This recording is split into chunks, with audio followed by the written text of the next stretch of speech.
एक ऐतिहासिक षड्यंत्र जो अपने राष्ट्रपिता महात्मा गांधी के हिंदुत्व के खिलाफ उसकी नफरत को सबके सामने नंगा कर देगा। जब आप ये वीडियो अंत तक देखेंगे तब आप समझ जाएंगे कि जिसको हम राष्ट्रपिता कहते हैं, दरअसल वह बापू बड़ा ही बदमाश था और साथ ही मोहम्मद का अवतार भी था।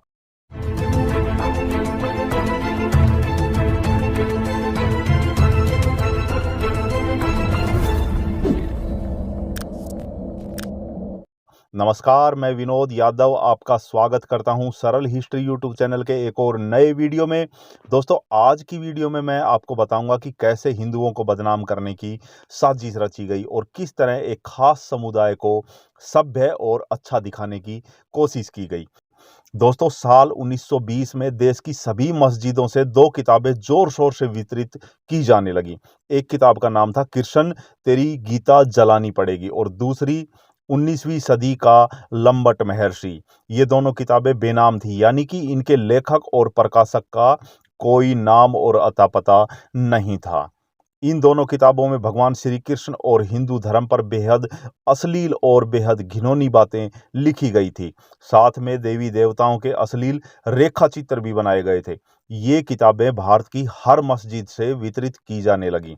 ये बात जब महात्मा गांधी तक पहुंची तो अपने महात्मा गांधी जी ने इसे अभिव्यक्ति की आज़ादी बताकर खारिज कर दिया और कहा कि भारत में सबको अपनी बात रखने का पूरा हक है। लेकिन इन दोनों किताबों से भारत का जनमानस काफ़ी उबल रहा था।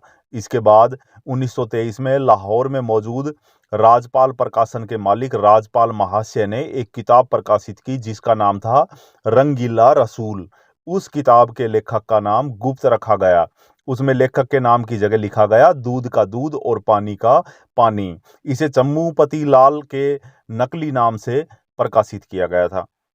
इसमें सबसे अच्छी बात यह थी दोस्तों कि उस किताब में कहीं भी कोई झूठ नहीं लिखा हुआ था, बल्कि तमाम सबूत के साथ आयत नंबर और हदीस नंबर भी दिए गए थे।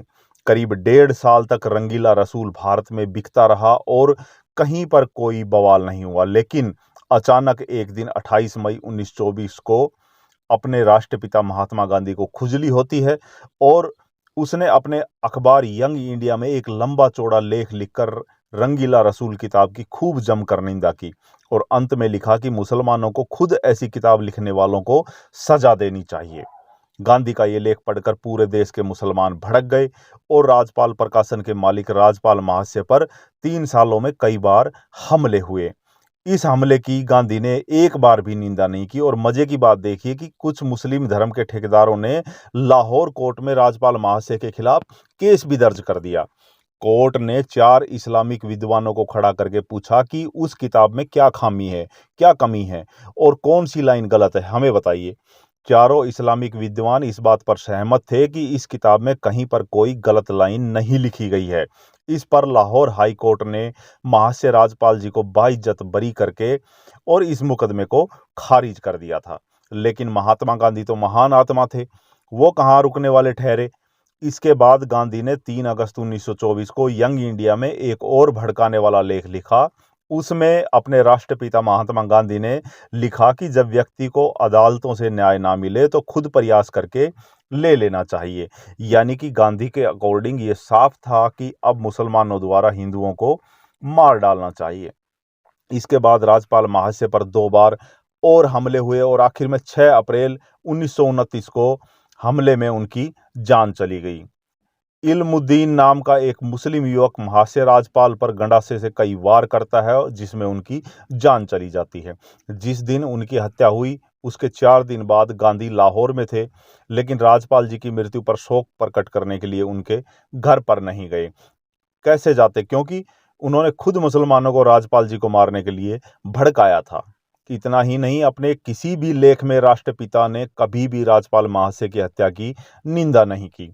बाद में अंग्रेजों ने राजपाल जी की हत्या पर मुकदमा दर्ज किया और फिर 6 महीने में ही उनके हत्यारे इल्मुद्दीन को फांसी की सजा सुनाई। पूरा देश राजपाल जी की हत्या से उबल रहा था। अंग्रेजों को लगा था कि अगर फांसी नहीं दी तो अंग्रेजी शासन को भी खतरा हो सकता है। इसके बाद 4 जून 1929 को अपने महान राष्ट्रपिता गांधी जी ने अंग्रेज वायसराय को एक चिट्ठी लिखकर राजपाल के हत्यारे की फांसी की सजा माफ करने का अनुरोध किया। अगले दिन अपने अखबार यंग इंडिया में एक लेख लिखा जिसमें गांधी जी ने यह साबित करने की कोशिश की कि यह हत्यारा तो निर्दोष है, नादान है, कच्ची उम्र है इसकी। उसने अपने धर्म का अपमान सहन नहीं हुआ और गुस्से में उससे ये कांड हो गया। इल्मुद्दीन की तरफ से डिफेंस के लिए मोहम्मद अली जिन्ना खड़े हुए थे। याद होगा आपको मोहम्मद अली जिन्ना, वही जिन्ना जो बाद में पाकिस्तान के जनक बने थे। कहा जाता है कि जिन्ना को ये केस लड़ने के लिए क्रांतिकारी शायर अल्लामा इकबाल ने राजी किया था। जिन्ना ने कोर्ट को कहा कि इसका अपराध क्षमा योग्य तो नहीं है, फिर भी अपराधी की उम्र को देखते हुए इसकी सजा को उम्र कैद में बदल दिया जाए। अंग्रेजों ने जिन्ना की एक नहीं सुनी और 31 अक्टूबर 1929 को महाशय राजपाल जी के हत्यारे इल्मुद्दीन को फांसी पर चढ़ा दिया, यानी कि फैसला निपटा दिया। लेकिन अपने राष्ट्रपिता तो एक महान आत्मा थे, वे तो साक्षात अवतार थे। 2 नवंबर 1929 को गांधी ने यंग इंडिया में फिर एक लेख छापा कि इल्मुद्दीन को फांसी देने वाला दिन जो है वो इतिहास का सबसे काला दिन होगा। दोस्तों, एक मजे की बात बताऊं आपको, महाशय राजपाल के हत्यारे उस लड़के इल्मुद्दीन को पाकिस्तान में हीरो का दर्जा प्राप्त है। वहां आज भी इल्मुद्दीन के नाम से सड़कें हैं, अस्पताल बने हुए हैं, पार्क बने हुए हैं। उसके नाम के आगे गाजी लिखा जाता है। उसके ऊपर बहुत सारी किताबें छप चुकी हैं। तो दोस्तों, ये थी अपने राष्ट्रपिता महात्मा गांधी का सच और उसका असली चेहरा। उम्मीद है आपको वीडियो पसंद आया होगा। दोस्तों, कमेंट में बताना कि वीडियो आपको कैसा लगा और इसको शेयर जरूर करना। चैनल को सब्सक्राइब नहीं किया तो अभी कर लीजिए, क्योंकि यहाँ पर ऐसे ही ऐतिहासिक जानकारियों वाले वीडियो आपको देखने को मिलते रहेंगे। मैं मिलता हूँ आपसे जल्द ही नई वीडियो के साथ। तब तक के लिए जय हिंद, जय भारत।